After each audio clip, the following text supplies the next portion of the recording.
If you're still clicking launch instance in the AWS, stop. A simple button is the fastest way to burn 5x more money, add weekend pages and still get downtime. After 10 years for cleaning up EC2 messes for clients, I'm done with it. And by the end of this video, you will be too. Let's consider these. The smallest AWS instance, which is T3 Micro, costs $12 a month. The 2 CPU 4 gigs of RAM instance on Hetzner or Vultr costs $3 to $5 per month. So 5 instances on AWS is $100 wasted per month. 50 instances, $1,000 wasted. So from the cost perspective, AWS instances are uneconomical. So if you don't know why you're using AWS and you just pay on instances, it is better to go and switch to Hetzner, Vultr, or any other virtual machine provider. AWS is not a virtual machine provider. AWS is a cloud platform. And AWS provides you its own benefits if you know how to use it. So if you're using AWS the right way, the AWS will be the most cost-efficient solution for you, considering the expenses for virtual machines and their maintainability. But if you're just creating EC2 instances, AWS is the most expensive, useless solution. But it's not just about money, it's also about the reliability. Spinning up EC2 instance yourself makes you the ops team. So availability is on outage, gas corruption, you will get 3 AM call. The fact that you create instances yourself, you're not letting AWS run it for you. And this is where it becomes bottleneck. You pay more, you have an unreliable services. What's the reason to it? If you don't understand how you can benefit from AWS, or you don't see the value in any AWS ecosystem other than creating virtual machines, just switch to another provider. You will still have the same ops, the same pain in the ass, but at least you will save some money. However, if you do want to automate your op and sleep calm, do not get 3 AM calls about availabilities on outages or any misconfiguration, bear with me, I'll explain you how to do it. But before we get there, it's not just about cost and reliability, but also the developer's time, the maintainability. How to make AWS instance function properly, to configure the properly policies, connectivities, network, monitoring, and everything. And this is a huge chunk of work. The same way, if you switch to the virtual machine provider, you can do it yourself. Of course, you'll have cost benefit, but you're paying it with your team's time. So maybe in some instances when you have a large corporation and you can't afford paying for the ops time to fix those issues, it makes sense for you to go out of AWS, because indeed in some cases you might save a bit. But if you thinking then why everyone is using AWS, because they know how to use it on a low scale and get max out of it, so you can sleep calm. Your services are reliable, cost efficient, maintainable, and just focus on building your features. So in order to keep up with AWS ecosystems and get all the benefits of AWS regional availability, multi-region deployment and all that, you need to follow the right approach. And the right approach is never about creating the EC2 instance. EC2 instance is the compute provider. AWS should create it for you, not you should create it. Let me explain you how. So for instance, in this, let's consider the best case scenario. You creating the modern architecture that is stateless and you containerizing it, right? Not many people know what containerization is, who used to create EC2 instances, but in the modern world, everything is running containerization. And if you want to learn more about containerization, why you should use it, make sure to subscribe because I'll release another video about it soon. And for the containerized deployment, how you deploy it? You deploy it to deployment orchestrator. In AWS, there are 2 primary ways to do it, is Elastic Container Service or Kubernetes. And there is also something called AWS App Runner that allows containerized deployment. But this is not really an orchestrator. This is just the simple way to deploy a container to AWS and have it run in a managed way. How using container orchestrator will make things different? So first of all, in container orchestration solution, in containerization world, you are not focused on EC2 instances, you focus on containers. You create containers, you wrap your application to containers, you deploy them to AWS, and then it is the job of AWS to place them in the instances or not in the instances. There are multiple compute types in AWS Elastic Container Service. You can use EC2 type or you can use Fargate. With EC2 type, you're telling AWS which instances how to create them, and then AWS places your containers inside the instances. About the Fargate dying differently, Fargate is serverless solution, so you just have your container running, you don't care where it's running, AWS handles it. I will not dive into deep details about AWS Elastic Container Service here, because there will be another video for it, so make sure to subscribe and I will release it soon.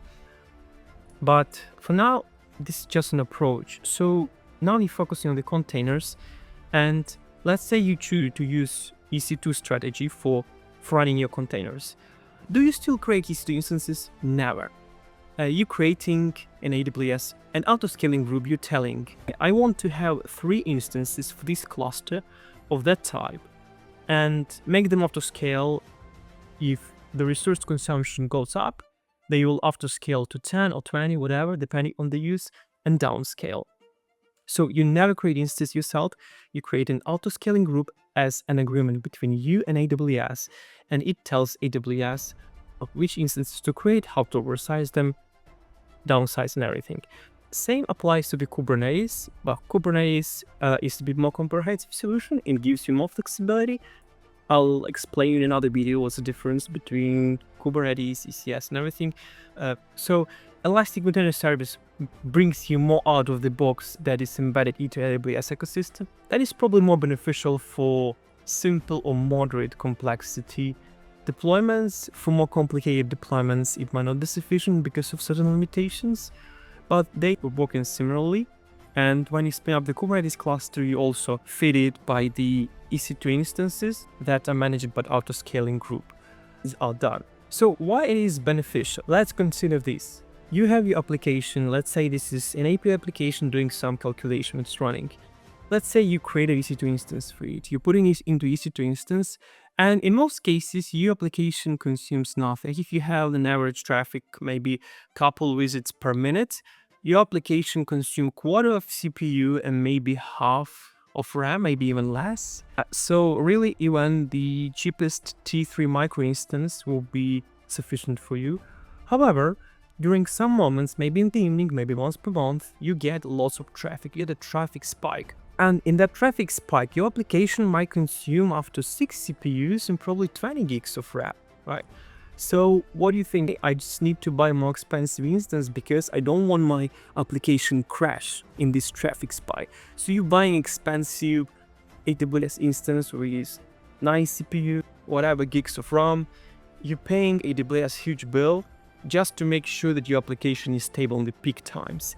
But if you're doing it right now, just go to your CloudWatch and check your average CPU utilization.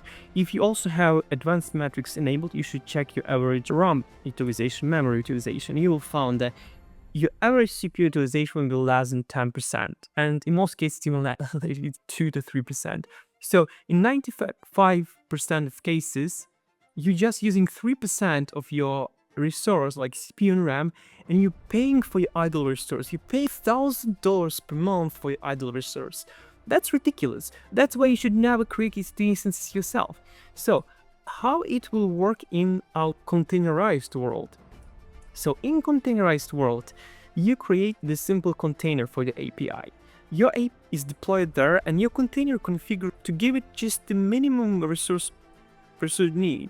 It needs maybe half CPU and 1 or 2 GB of RAM. You configure it whatever is convenient for you. So your application is running, and in most cases, you're just paying AWS only for these half CPU and whatever RAM you get. But let's say you get a traffic spike, and now this half CPU and these 2 GB of RAM will not be enough. So Elastic Container Service offers really good support out of the box for auto-scaling. So it scales your API horizontally. Basically, it will create multiple replicas of the application depending on the resource. If one replica is more than 80% utilized, it will just add another replica, and it will continue adding replicas until all the traffic is covered or until the limit that you configure. That's simple. And considering these applications are running inside of the EC2 instances, and let's say you have 3 instances with 1 CPU, 2 gigs of RAM running, and you'll reach the point where the EC2 instances are not sufficient to fit all the containers because these containers need more resource, there is an auto-scaling group that will identify it and bring you more CPU instances for this moment. So it means that on this evening or on this one time per month when you have a traffic spike, AWS will spin up more instances for you, gives you more compute resource so you can handle the traffic spike, and once this traffic spike finishes, it downscales, goes back to your idle, and in most cases, in an average, you will use more than 60% of resource you buy. So how it makes it more cost efficient is because you're paying for what you're actually using. You're not paying for something you're not using just in case you will have traffic spike and you will use it. That's the simple math. And how it helps with reliability actually. And this is the key point here, because the auto-scaling group telling you, I will make sure that you have these 3 instances running no matter what. It places them there running. Let's say AWS has one availability zone out. So the zone is out, and if you created your instances manually in that zone, you have done. Your service is not working. Now you have pain in the ass, you have 3M calls and everything. But if you're using auto-scaler group using ECS, the zone is out, your auto-scale notice that there are only 2 or 3 instances running, so it automatically provisions another instance to another available zone. And ECS sees that those containers have stopped, it immediately replaces them by putting the containers to the new instance. And it's done everything automatically. You don't even need to configure these, because if you just configure the auto-scaling group and ECS, AWS will do all this orchestration automatically. That's the beauty of containerization. That's the beauty of AWS. That's the beauty of how you can run your application on higher scale in a cost-efficient, reliable way.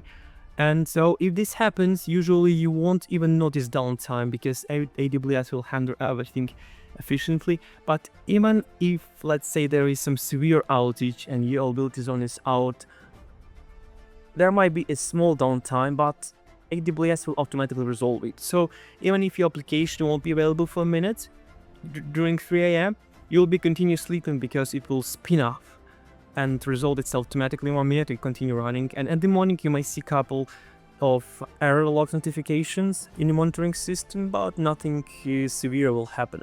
Yes, and even if we have a complete region outages, you can configure, of course it will require some more advanced configuration, but you can configure that multi-regional deployment, and that even one region is completely out, your computer will move to another region, and thus you will be reliable, you have uptime.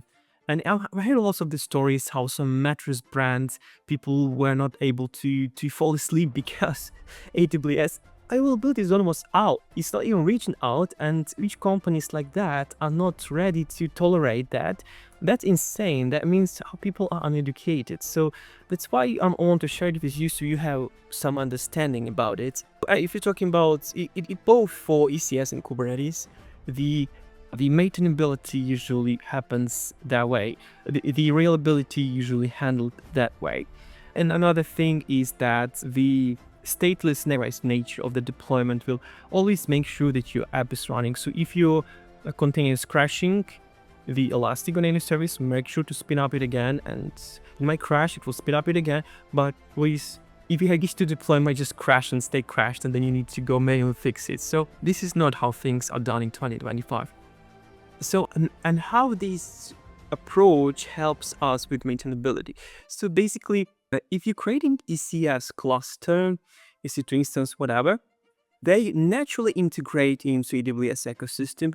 So the logs from your containers it's really easy to configure them to be populated to CloudWatch.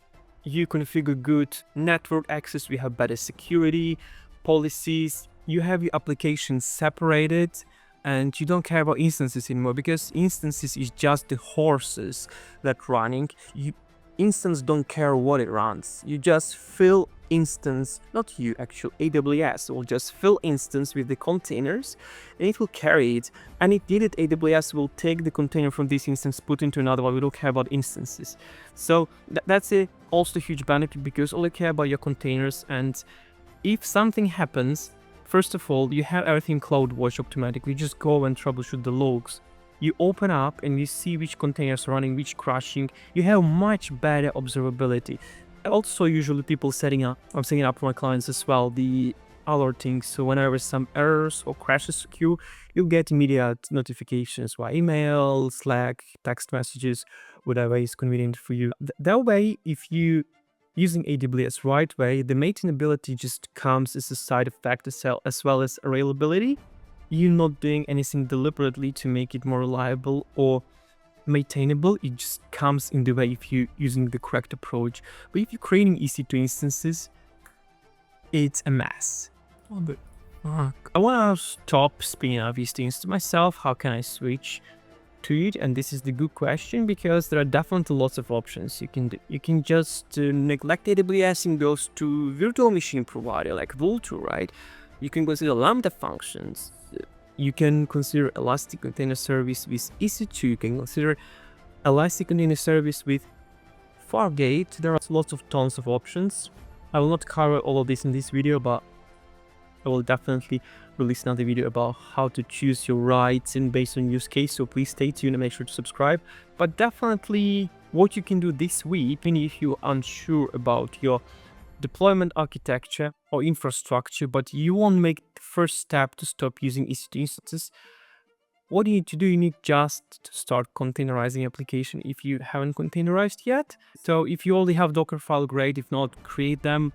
And then if you don't yet understand the Elastic Container Service, the Kubernetes, that's fine. You can still use Docker Compose, which is, I'm using it for prototyping for some scripts locally. However, if you're running your production workload in EC2 instance, I think keeping it in Docker Compose make it even more reliable. Even I'm not considering Docker Compose as the production ready solution.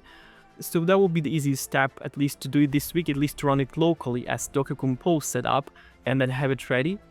And then once you decide on your strategy, have everything containerized, it will just be a matter about setting up your infrastructure to put these containers into, and that's it. And there is another big benefit of using auto-scaling groups, containerization, and not creating EC2 instances yourself. And this benefit is a huge cost saving. It is called spot instances. Yes, for people who are saving in cloud infrastructure, you might be skeptical about this, but I tell exactly, I'm using this approach even for production workloads.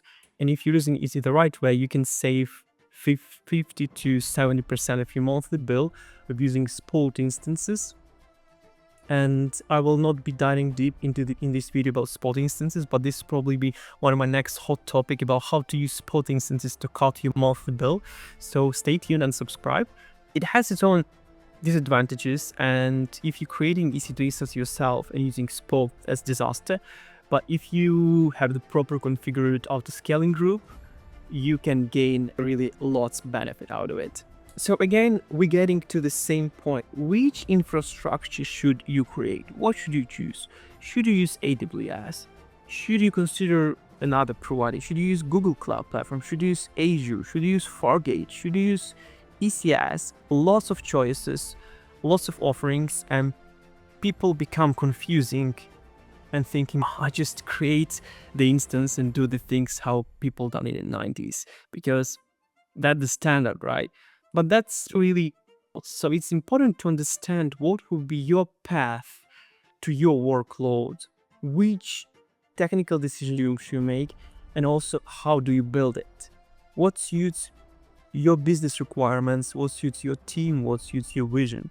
And to help you answer this question, right now I'm working on creating a step-by-step, a Cloud Deploy AZ program that is not just about to teach you how to configure cloud infrastructure, but actually to help you understand what should you use, which tool should you use, which approach should you use, how you should configure it. So it's not about how, it's also about why. You will not only get an understanding how cloud works, you would also get practical step-by-step processes and tutorials about how to configure it.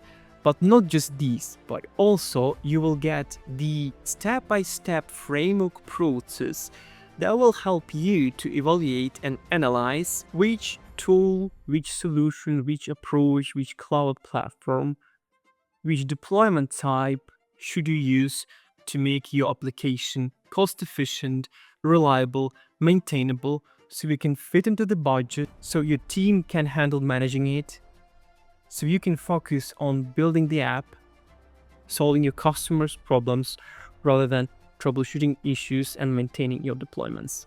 So if you're really interested about learning these, if you just starting your journey and you just want to learn more how applications are deployed in 2025, or if you already have a team of engineers working and you just want to make sure that you're following the latest trends, no matter if you're just having the prototype of your, no matter if you're just having the idea about your startup and then want to build prototype, or you're already building MVP, or you're just on the high growth path, or you're a large enterprise, this training covers all use cases and will provide you through the step-by-step process to make the decision what suits you best. So if you're interested in it, it will be available soon.